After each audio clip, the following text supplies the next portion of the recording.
Welcome to the channel everyone. So आज हम discuss करने वाले हैं definition and characteristics of a company according to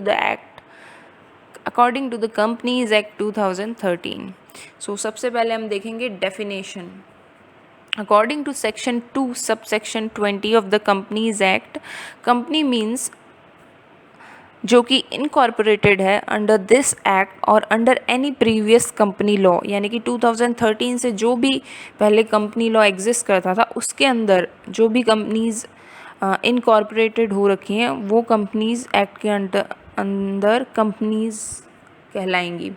so company is a voluntary organization और association of person जो कि एक पर्टिकुलर ऑब्जेक्ट या पर्पस के लिए क्रिएट की गई है, और इसका जो हर मेंबर है वो अपनी तरफ से एक मनी कंट्रीब्यूट करेगा या जिससे कि एक कॉमन स्टॉक क्रिएट होगा। In the eyes of law company एक आर्टिफिशियल पर्सन और बॉडी है, ये एक ह्यूमन बीइंग नहीं है, यानी एक नेचुरल पर्सन नहीं है।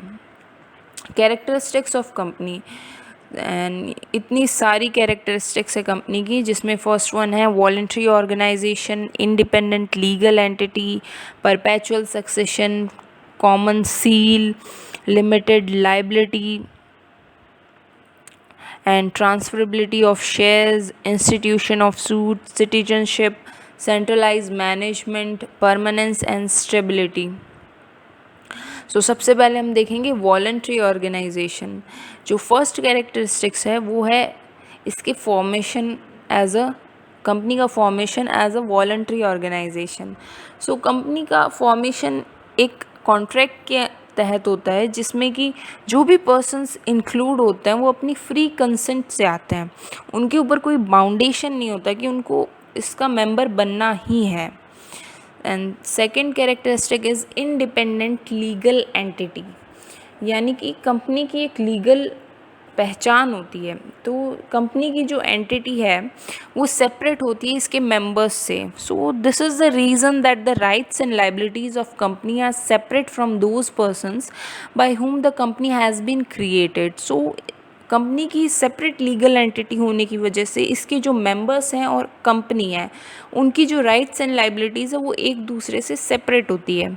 Next one is perpetual succession, यानी कि कंपनी को किसी के भी आने या जाने से कोई फ़र्क नहीं पड़ता, इसका जो एग्जिस्टेंस है वो परमानेंट होता है।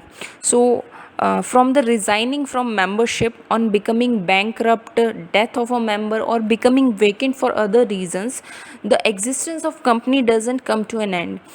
Company is like a river where the temporary water flows from upward to downward but the river exists permanently, यानी कि कंपनी एक बहती हुई नदी के जैसे है। तो नदी परमानेंटली एग्जिस्ट करती है। And next characteristic is common seal. So from the signatures done by the directors on the common seal of a company, the acts and liabilities of directors are considered as the acts and liabilities of company. So directors company के behalf पे common seal पे signature करते हैं। Although the company is an artificial person, but its all acts are being done by the natural persons under the force of common seal. सो जो directors होते हैं वो basically natural persons होते हैं, but वो कंपनी के बिहाफ पर ही sign करते हैं अंडर हिज कॉमन सील। सो वो कंपनी के ही सिग्नेचर्स माने जाते हैं जो डायरेक्टर्स के सिग्नेचर्स हैं। And next is limited liability. The liability of shareholders of the company is only to the extent of payment of value of their shares. So जो भी शेयर होल्डर्स है उनकी लाइबिलिटी उनके द्वारा जो होल्ड किए हुए शेयर्स हैं उनकी वैल्यू तक ही लिमिटेड है। Next one is transferability of shares. So under section 44 of Companies Act 13, it has been said that the shares or other interest of members in the company are movable property, यानी कि जो shares है वो transfer किए जा सकते हैं bye the articles, transfer किए जा सकते हैं in the manner as provided by the articles of the company, यानी कि जो भी मैनर स्पेसिफाई किया हुआ है आर्टिकल्स में, सो उसके अकॉर्डिंग कंपनी के शेयर्स ट्रांसफ़र हो सकते हैं, यानी कि उनका ओनर कोई और बन सकता है ट्रांसफरेबिलिटी के through. Next one is institution of suit. In case of any infringement of interest or rights of a person by the company, a suit may be instituted against the company. यानी कि company के ऊपर case file किया जा सकता है और company भी किसी के ऊपर केस फाइल कर सकती है in case of any infringements of interest और rights of a person.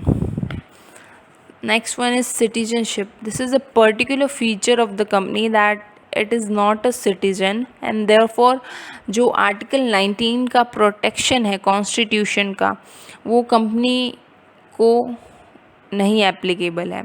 So in the case of Tata engineering and locomotive company limited versus state of Bihar के केस में it has been propounded by the supreme court that the company is not a citizen and therefore जो protection है article 19 में वो उसे available नहीं है. The shareholders of the company have been considered entitled for protection under Article 19 by the Supreme Court in the case of Bennett Coleman and Company versus Union of India. Next one is centralized management.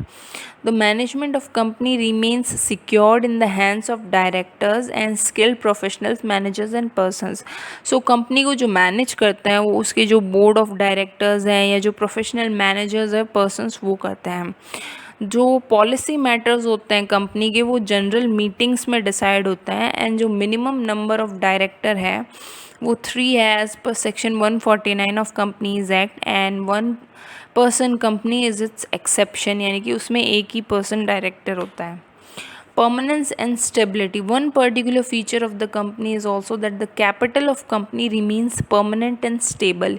यानी कि जो company की capital है share capital यानी authorise share capital वो permanent and stable रहती है because being the lesser value of shares and debenture a general person can also invest the capital. यानी कि जो कंपनी के शेयर्स की प्राइस है वो कम होने से एक जो जनरल पर्सन है यानी आम आदमी वो भी कंपनी की कैपिटल में इन्वेस्ट कर सकता है और उसको जो पॉसिबिलिटीज़ ऑफ लॉस होगा वो भी कम होगा.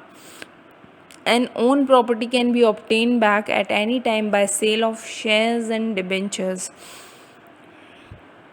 एंड जो कंपनी की